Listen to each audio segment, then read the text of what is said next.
I love AI. I'm a huge proponent. I don't think that's going to take jobs. I actually think it's going to elevate jobs.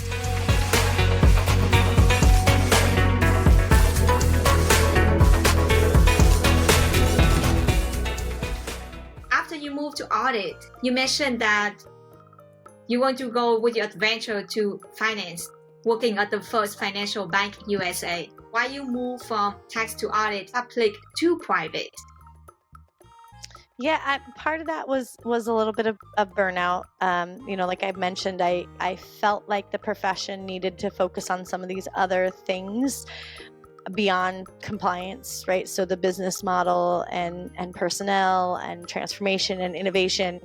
And there, at the time, the firms that I went to weren't interested in doing that. And so I kind of put my hands up and went, fine, public accounting isn't ready for me. So I'm just going to go to business and industry and see what I can do there. And which worked out great. I had an incredible experience in finance at the bank. I was tax focused. So it was fun because I got to use some of my tax skills. I did our provision, probably not well the first year I was there, but I figured it out. So if any of my former colleagues are watching this, we're good. We got it figured out. But it was a really great time. I also happened to be there when PPP happened during COVID. So if you're not in the business world, PPP is the public funding that the government made available for small businesses. And it was a really exciting time for me because all of my public accounting CPA friends were trying to help their business clients figure out how to be eligible, what you would need, how to communicate with the banks. And I worked at a bank. And so I got the pleasure of developing and running our PPP program. So it's a credit card bank primarily. That's where I was. We have a very small community bank practice. And so we came together, we talked to the CEO, to general counsel, to our branch manager. And I was like, I really think that we can do this. Like we could do this and we could put money into the community and it would be amazing for us as a team. And they were all like, yeah, but we don't know the rules. And I was like, okay, I'll figure out the rules and we'll work together to come up with a strategy and we're going to lend this money out. Well, because of all my CPA connections and the amazing people in the accounting profession, we had this network going on behind the scenes. And I'll get into who that network is in a minute because I do want to share that. But we had this network happening that was on Slack all day, every day, just nothing but PPP discussion. And we would say like, how is your firm doing this? How is the bank looking at this? What did you hear from SBA? What did you hear from FDIC? And we had this great communication going so that by the time we got done, all of those firms that were represented in that group of people and our bank were able to serve small business clients in an incredibly impactful way. And our bank, whose loan portfolio was probably around, I don't know, $5 or $6 million in the community bank lending profile, we actually ended up lending out $5 or $6 million in PPP lending. So we had almost doubled our portfolio just through PPP, which was cool. Like that was just such a cool thing to be a part of.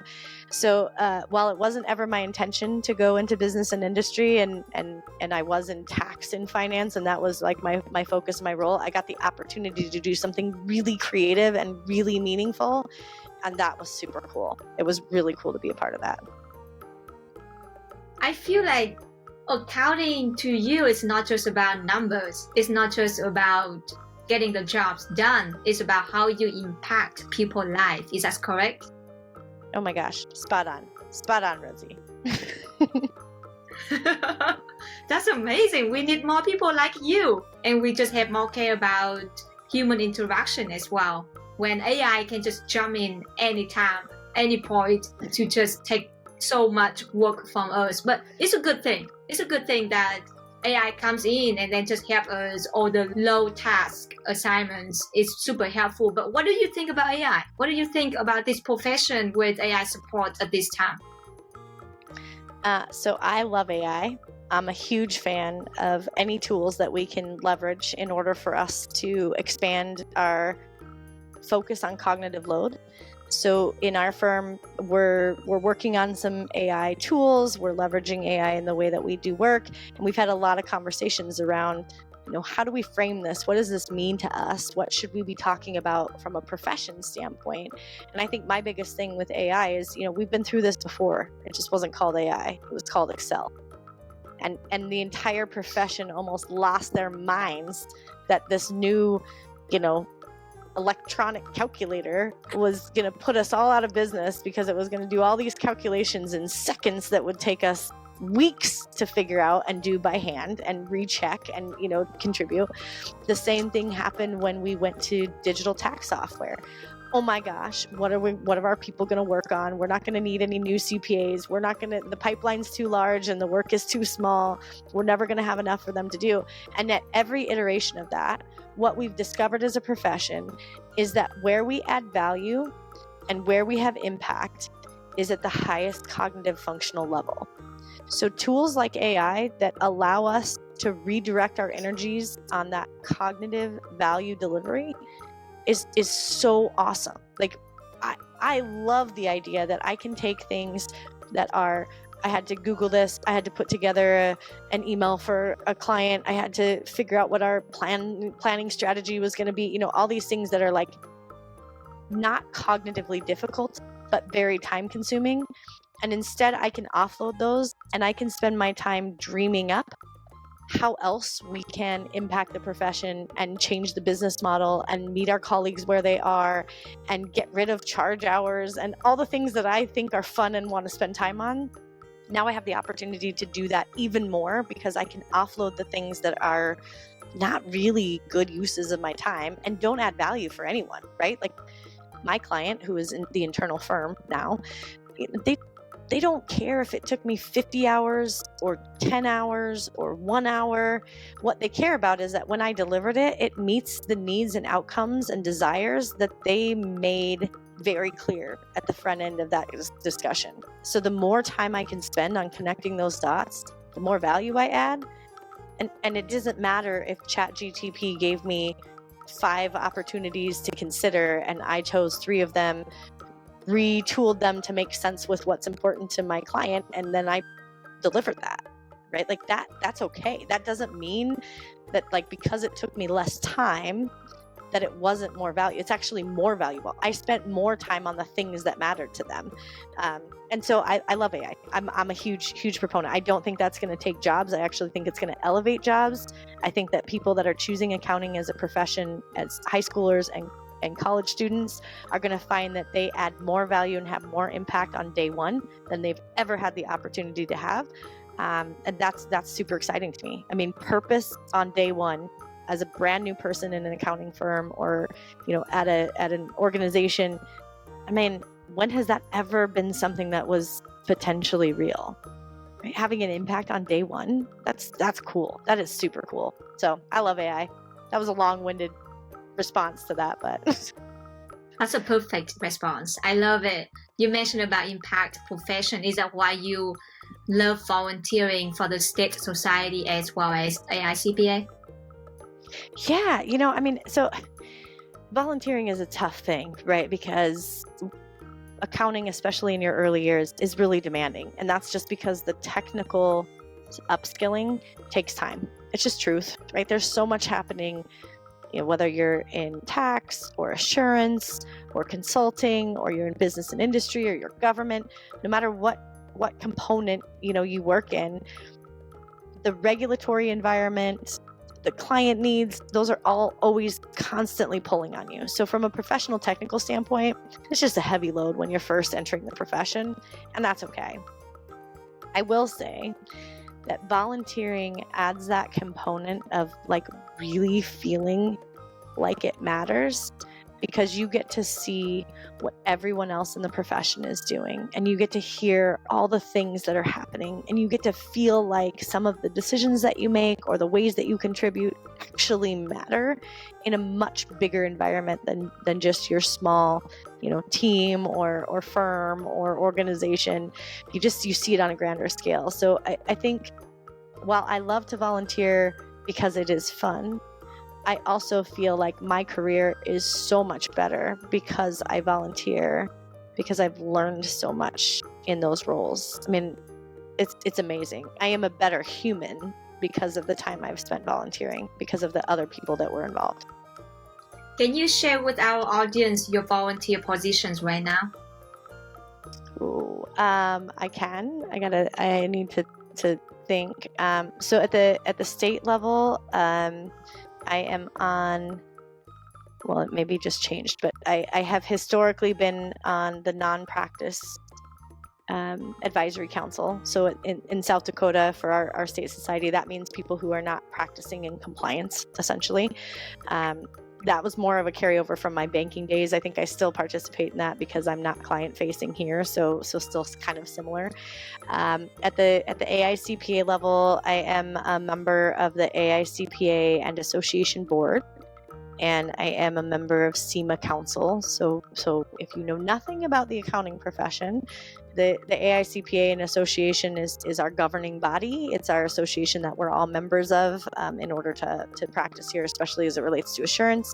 And then CIMA, we joined with a few years ago, and that's an international body that also regulates management accountants.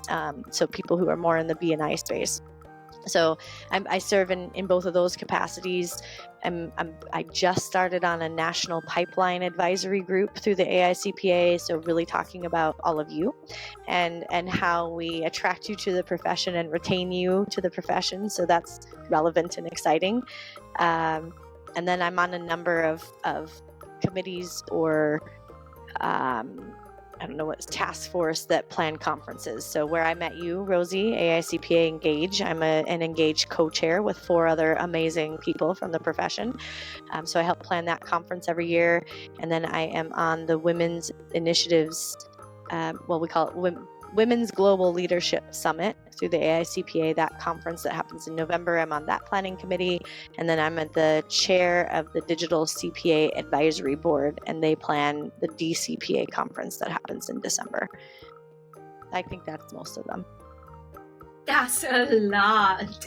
I have a no problem if that hasn't become apparent. I'm not very good at saying no, so I'm working on it. You even having a 10-year boy right now, right? Yeah. How can you find time to do work and then all of that volunteer hours and then have a little boy 10 years old next to you? I think a lot of it comes down to just prioritization. Rosie, just every day, you just kind of have to take a look at what's going on and say, okay, what's the most important, highest priority? And that's what gets your attention. And then the next day, highest priority. It doesn't always work. There are definitely some times where it's a little difficult or something falls through the cracks, but I'm human, so that's going to happen no matter what I do. And yeah, for the most part, I have an amazing husband, if I haven't shared that yet. And he is a super dad and a super husband, and he manages our whole lives when I'm on the road, which it has been quite often this summer. So that obviously helps, being able to have that support at home. And, my 10-year-old is getting more self-sufficient and doing his own thing, right? He's often, half the time, I get a text from a mom, your kid's in my basement. Okay. I didn't know he was over there. So him becoming more self-sufficient is part of that too. But yeah, I think the prioritization thing is really the biggest deal, because there's always stuff. Everything is always happening, and you can only get through what you can get through, and you have to prioritize what has the biggest impact, most value, and put your energy there. And I'm trying to get better at saying no. I'm not great at it. Some things I have said no this year, so that I'm getting better, but definitely still on the journey. I'm not surprised why you received so many awards and honors. Let me just list some of them. You are one of 25 most powerful women in accounting in 2 years, in 2018 and 2019. And you also are 40 under 40 and multiple years. And hey, you also outstanding young CPA award as well. Just the same one that I got in June. And we also AICPA Leadership Academy grad. So yes, thank you for all your work. And then also you definitely deserve all these honors and awards. That's just amazing for all the work you have done. I have to say there's definitely been work there, but the reality is that those acknowledgments and recognition, those all are a result of a lot of people contributing to all of the efforts that I've been a part of, and they definitely were not accomplished on my own. So I don't take recognition well, but I am grateful and humbled by it, and recognize that I would not be who I am or how I show up without all of the amazing people that are in my life, both professionally and personally. So it's not alone. They're not mine to own. They're definitely shared with my colleagues and my family. So Have been in these accounting professions for so many years. What do you think the main characteristics that young people need to succeed in this career? I think the first and most important is, crafting your definition of success.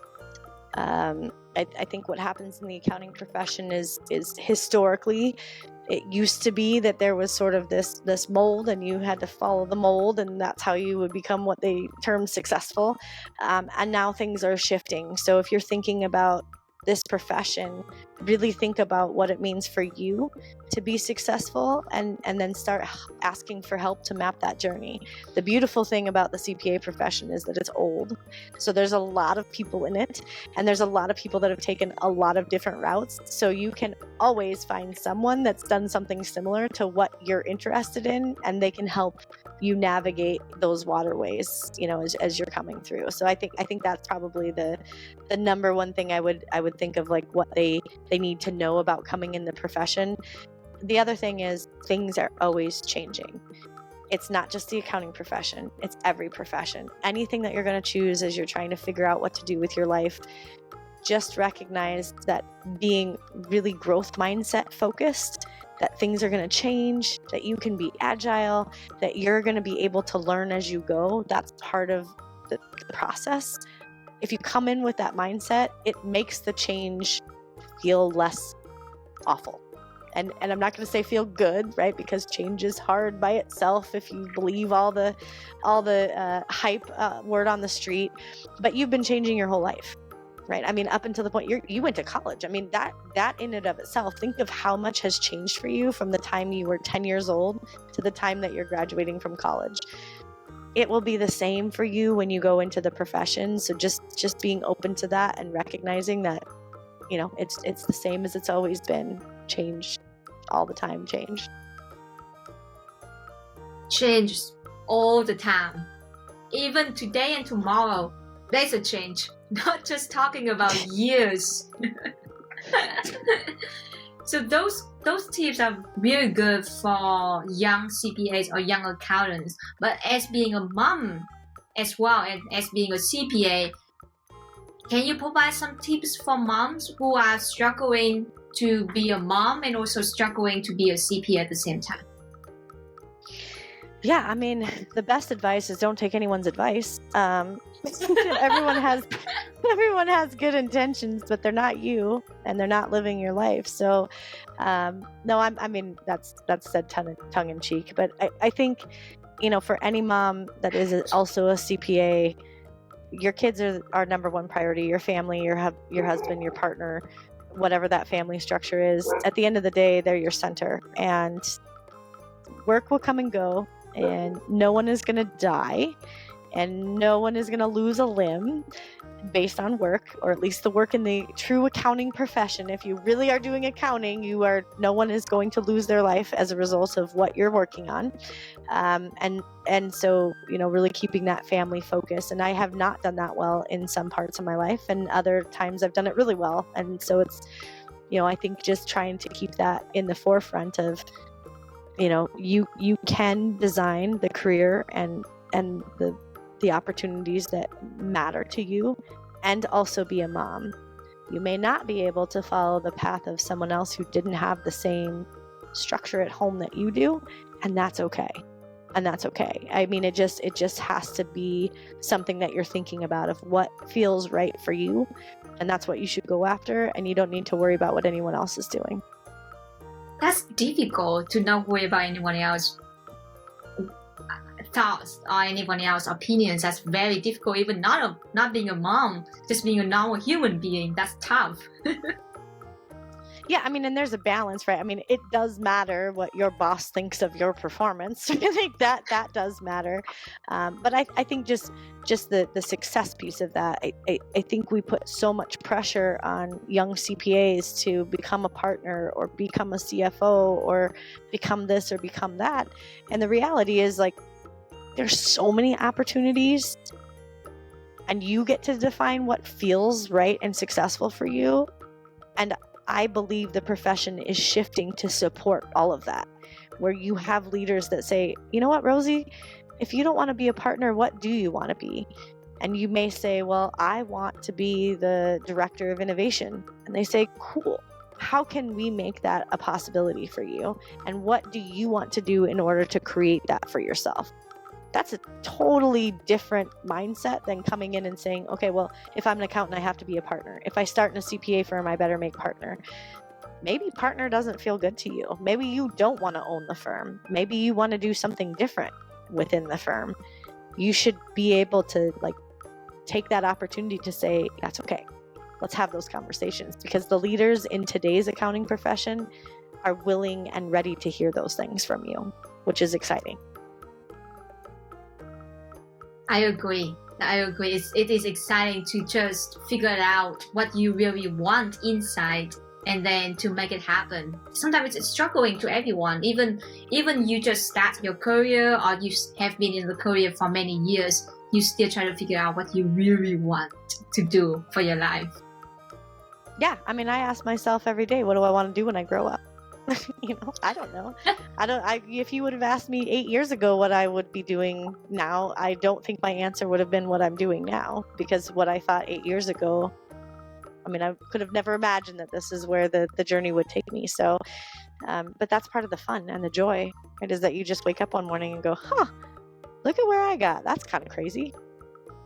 Yeah, when I look at your experience, I'm very surprised that you are the founder and CEO of the Origin Evolution. That's something you always passionate to do. And then you give it up, and then you work at BPM and become a Chief Transformation Officer. I feel like if you are a founder of something, it's probably your baby. So for you, it's probably your fourth baby besides your 3 sons. That's probably true. That's tough to stop it and then now go and work full-time for another company. Was that very difficult for you to make that decision, and how that impacts your life? Yeah, I mean, that was kind of the pivotal moment when we were talking earlier of the failure, get back up and keep moving. That was it. I really thought that my calling was to do consulting and have my own practice, and then COVID hit and I was home a lot more than I had ever been. And I found that I really liked spending time with my family. Not that I didn't like it before, but I really was there for the moments that you really can't plan, right? The unplanned moments. And so I really, that rocked me, because I was ready to go and just do consulting full time, but I knew I'd have to travel a lot more than I was. And I said, I'm not really willing to do that now, which is crazy, right? My whole life up to that point had been planned to, like, you're going to be a consultant and you're going to go do this stuff. Oh my gosh, now I don't want to do it. I've ruined my whole life. I've worked toward all this for nothing. That was really like where I was at that point in time. What I have realized since then, right? Hindsight is 2020, is that really when we get to those kind of crossroads, those decision points of where we're not sure how we're going to move forward because it feels like the way forward we planned on doesn't feel good anymore, is really just staying focused on the what does feel good. And what felt good was that type of work, trying to be focused on how can we move the needle in some crazy direction? How can we completely shift from the old way of doing things? How can we be creative? How can we have that opportunity to really think strategically? I get to do all those things in this role, and I can choose how much or how little I travel. So I don't have to travel, but I can still travel. So there's a ton of opportunity and flexibility, which when I figured that out, it was like, oh, duh, that's totally where I should be. That makes total sense. That aligns with everything that matters to me. So it's really just giving yourself that space to have that moment where you're like, oh, duh, like that's exactly where I was supposed to end up. Like, even though 5 months before that, I would have been like, I'm failing, I'm a failure, I can't do anything right, I'm losing my whole life because this is exactly what I planned to do.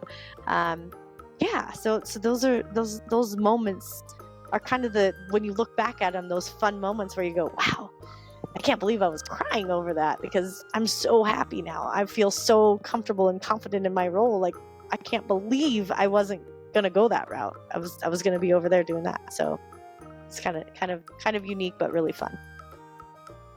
It sounds unique and fun too, for me, based on just what you share with me. A lot of people come to me and ask me, they are curious about what a typical day of a CPA. Can you share with me what a typical day of a CPA mom?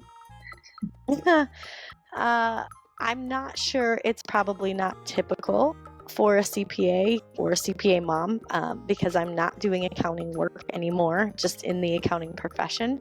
But I think, a typical day for me right now is meetings. We have a lot of meetings. So I'm involved in our business combination efforts here at the firm. So anytime that we're talking with another firm so that we can combine efforts and become one, I'm very involved in that process, very involved in any kind of transition process. So if we're going to change a large process, if we're going to implement a new strategy, the PMO, our project management office is on my team as well. And so any projects that come through them, I'm usually at least tertiary involved, kind of trying to figure that out. So a day in my life is a little controlled chaos, but usually involves a lot of meetings and a lot of strategy sessions and some minor amount of like actual work that I feel like I'm getting something done and producing something, but a little different than my previous life as a typical CPA, we'll say.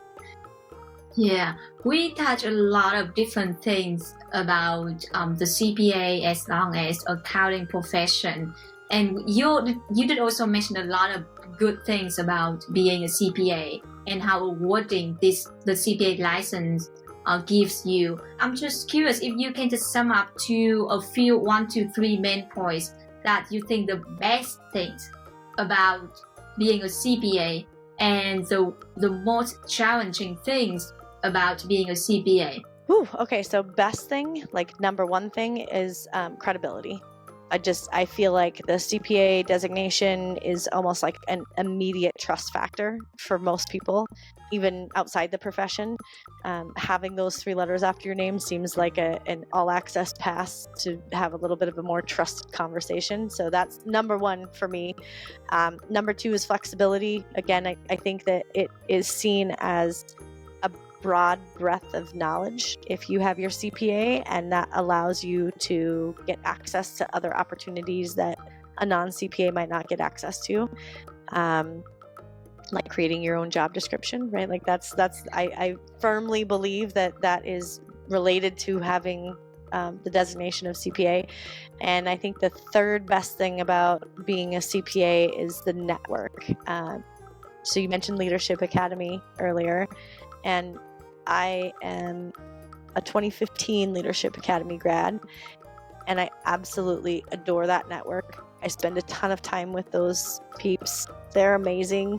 They have made my life and my career better, and I would not have met them if I was not a CPA. And so that, to me, like that relationship group, super important to me. Challenging. It's hard to become one. Obviously, I shared with you, I don't know, it took me 4 years to get the license. So, it's hard to get it. I think there's a value proposition there, but it's hard to get it. Is a challenge. I think the other challenge, now that I am not in compliance, it is challenging for me to keep my CPA. So for those of you that don't have your CPA or haven't looked into it yet, every state has its own requirements, but there's a certain number of hours of continuing education that you have to take every year in order to maintain your license. It's the hours of education is not my problem, but remembering to scan my badge in and out of these sessions is my problem. So I will go to a conference, and I've been in probably almost every session, and I leave the conference and I have no hours of credit because I forgot to scan my badge. Because again, it's not like top of mind for me because when I was compliance driven, CPA was like driven home, right? They're like, get your continuing ed, get your continuing ed, get your continuing ed. Now that I'm not in compliance, my continuing ed is my choice, and I choose which sessions I really just want to know more about. And so it becomes the learning and development piece is so much more of a focus that I forget about the compliance piece. So that's probably the second most challenging thing about my CPA is making sure that I track my hours so I can get my renewal done, which is due by the end of this month. So that's why it's top of mind for me.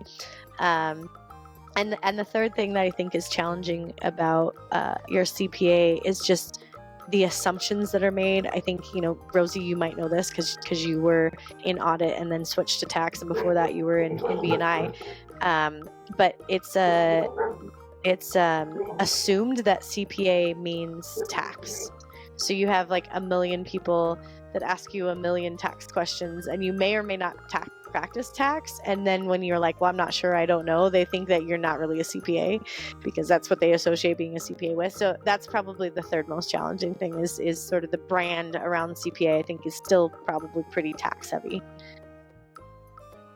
That's so true. I think that's probably the reason why I want to try to move to tax. Because when I was in audit, yes, exactly. My friends, my family members, they all come to me and then ask me about tax, ask me about anything related to tax. And they came to me and say like, I thought you are a CPA. I said, yes, but I'm doing audit. And I said, oh yeah, but you should know tax too. Well, now you do. So yeah. Now you can answer other questions all the time. Yes. So now I can answer their questions.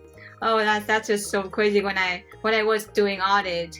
But that's awesome. Thank you so much for sharing with us about those best thing about CPAs and also like challenging things about CPA. I think it's just funny when you share about the CPA renewal because I think you are the only one person who have brought it up. Oh, well, I mean, I'm probably the only person that doesn't just have it's just built into my life because all of our professional staff that is client facing, they take so much CPE, they have more than enough, right? Even if they didn't scan into stuff, they have hundreds of hours of training. And I'm like, oh my gosh, I forgot to scan in, or oh my gosh, I don't know why I didn't write that down. Where was I at? I didn't get my certificate. I mean, I'm just, you become less focused on that. But I'm so glad that we can see another aspect of being a CPA. You went through all different areas. You did do tax, you did do audit, you did do public and private, and now you focus on something is not tax or audit at all. It's just something very different. And so people can have a chance to understand that being a CPA is not just on items that people think that you can fit on only. You can do a lot of different things. Yeah. I mean, I think the coolest thing about the accounting profession is the fact that you, Rosie, and your role are actually changing the lives of your clients, right? They are making better, cooler, more innovative decisions because you are able to provide them with the insights that allow them to do that. And to me, I just feel like sometimes that gets lost in translation. We talk about accounting like it's all these numbers and we're managing. And yes, that's the function part of it. That's the how part of it. But what you actually do for people in your role and in your previous roles as an auditor and when you were in B&I, you were making life easier for people that don't get accounting. You were making the world make sense for them from a numbers perspective. And that is so cool. Not very many people have that superpower. So I just think it's so cool to even have this chance to just talk about accounting because it's a superpower, right? It's a learned one, but it's a superpower because not very many people have it. And you're making a difference, which is, that's the whole point, right? Yeah, I like how you say make it different. I like how you keep saying that you want to make a wave in this profession. You want to make a change in this profession. It just means a lot to this accounting profession that we need more people like you to make this better. And there's a lot of them. Look at you. You're running this podcast. You're doing this YouTube channel. You are doing that, which is so cool. That's why I had to say yes. It's so exciting. Thank you, thank you. And we talk a lot about accounting. Now I'm just curious because you are a CPA and you're a mom. Are you preparing your sons to be a CPA in the future as well? Are Oh no, you they're wrecked. They're wrecked, Rosie. So this goes back to like the fails that I've had in my professional career. I worked a lot when my older boys were little. I worked too much when my older boys were little. So their perspective of accounting is not healthy, which is 100% on me. That was my choice. It was not the profession. That was, my choices. So I don't think I'll ever get them excited about accounting. I will say that my middle son, he's a chef. He wants to do the chef thing. He wants to go to culinary school, but he also is very interested in finance. So he's not quite to accounting, but we're close, and I'm going to take that as a win. And now my 10-year-old, I don't know, he's still pretty young. I think he's still in the, I'm going to be an NHL player or an NBA player, MLB, or he wants to be on like 7 sports and be professional in all of them. So, who knows where he'll end up, but I don't know if I'll get any of them into the CPA pipeline. I wish I could. Well, you try to recruit all the students to be a CPA and you have 3 little ones in your house. I know. Listen, I'm telling you guys, I messed up when they were younger. I will fully own that. I ruined it for them. And my 10-year-old is like a sports freak. So I'm hoping that at some point when he gets a little bit older, I can demonstrate how many cool opportunities there are in the sports world around accounting. I think I can win him over, but he's too young yet, right? Like He's just accounting 10. still does not. Yeah, he doesn't. I can't like put up any stats about accounting like they can for the NHL. So. Wow, but you never know. Still a lot of opportunities for him to change from 10 to 21. That's what I have. Yeah. You have a lot of years to go to see it. Well, I will share this with you. So BPM, there's a young man who is a professional goalie. So he plays. I don't remember the level, but he's a paid hockey player, and he wants to continue pursuing goaltending and playing in professional hockey as long as he can. But he is also an accountant and a CPA. And so we brought him onto the team, and he works for us on a flex schedule around his hockey life so that he can still be a professional hockey player and take that as far as he can take it, and also still develop his other career, which is in accounting and being a CPA. So I'm hoping that he'll be like the trailblazer for my son, who is a hockey goalie, to be like, oh, this is so cool. I can be a goalie and I can be an accountant. So maybe we'll pave that way for him. Oh, or maybe you can connect those two boys together, and then they just talk, and then your boy will change his mind. I'm hoping he can win him over. Wow, that's amazing. Thank you so much, Lindsay, for the interview today. You touched on a lot of different aspects of being a CPA and also being a mom as well at the same time, and it's very, very challenging, and I'm very glad that you shared with us a lot of different, I would say, like different tones in your life. That you are still being so successful CPA and successful mom at this point as well. So thank you so much for the interview today again. Well, thank you for your kind words, Rosie, and thank you for inviting me, and I cannot wait to watch all of your shows.